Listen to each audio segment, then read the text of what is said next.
Hello, this is going to be a video on how to set up times on the calendars for microscope usage, and it's going to be a small video on how to actually add the calendars to your calendar list. So the first step we're going to have to do is to load our web browser, and then we need to get to the login page for the Office 365. And I usually just go to the following address: email.gru.edu. And I like doing this because it takes me directly to the login page, so it's a bit quicker this way. Oh, but apparently I was already logged in, so it already logged me in. So when you get to this, you're going to have your email view, and of course we don't want to do this. We want to go to the top left button up here and go to the calendar view. And initially when we load it, basically what we're going to see if you haven't done anything to your calendar list is you'll just see your personal calendar here. And it's pretty straightforward. You know, you can just see your times and change your view or whatever. So what we're going to do is we're going to go to our calendar list and we're going to right click and we're going to click open calendar. And from here, you're just going to type in the from directory option the name of the calendar. This has to be the exact name of the calendar. You do need the hyphen. You do need the iCore in front. So iCore-780 upright. And you select that and click open. And when you do this, what you're able to see is you're able to see your personal calendar. In this case, it's colored in the teal, so all these little light blue times are my personal calendar. And then in this kind of green are all the times on the iCore 780 upright microscope. So what's important when you right click on this panel and you add a calendar is that you make sure you select the open calendar.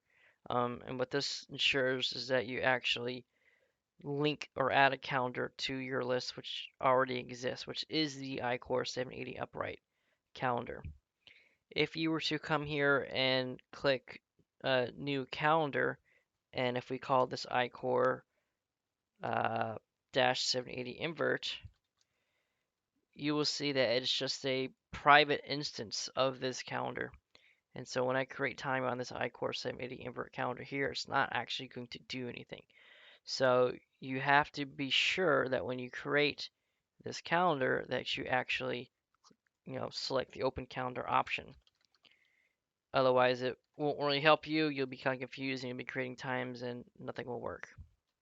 So open calendar is how we have to do it. Okay.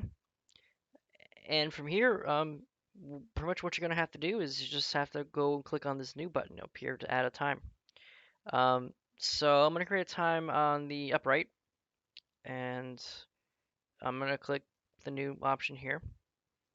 And in the details field here, I'm just going to type in your name, type in your PI, and type in a way to contact you, whether that be by a lab extension or a other phone number that you have, or even you can just put your email address here, whatever, just so we have a way to contact you.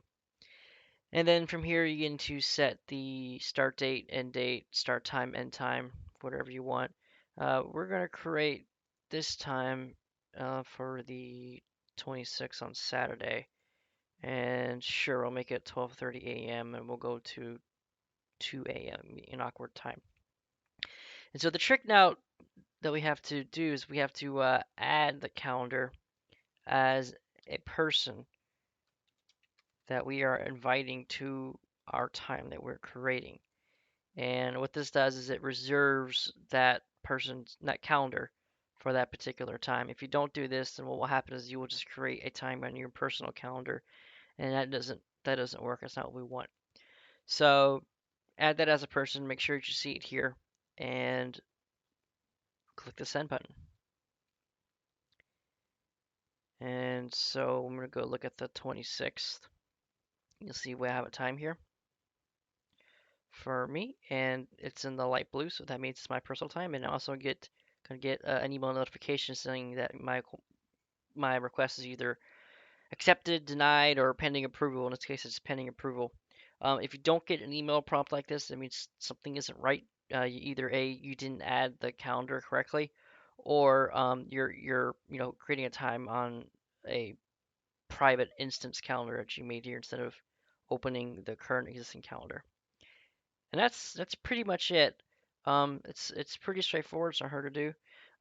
Let me refresh this screen so we can see if it actually went to the calendar. Yeah, and here it is. Here we have two times. We have the one in light blue, which shows that it's on our personal calendar, and then in the kind of green blue here, showing that it's on the actual system calendar.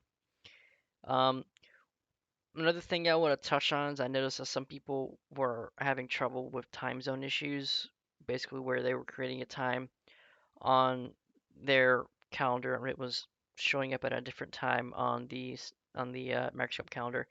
If you have this issue, what you're going to have to do is go to this little gear icon, go to your options, and I think go to options here, and let's see, I think it's in general, region and time zone, and you need to make sure that your time zone is set to Eastern time.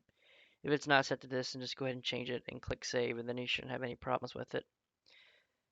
Okay, so I think that covers everything that I wanted to say. All right, goodbye.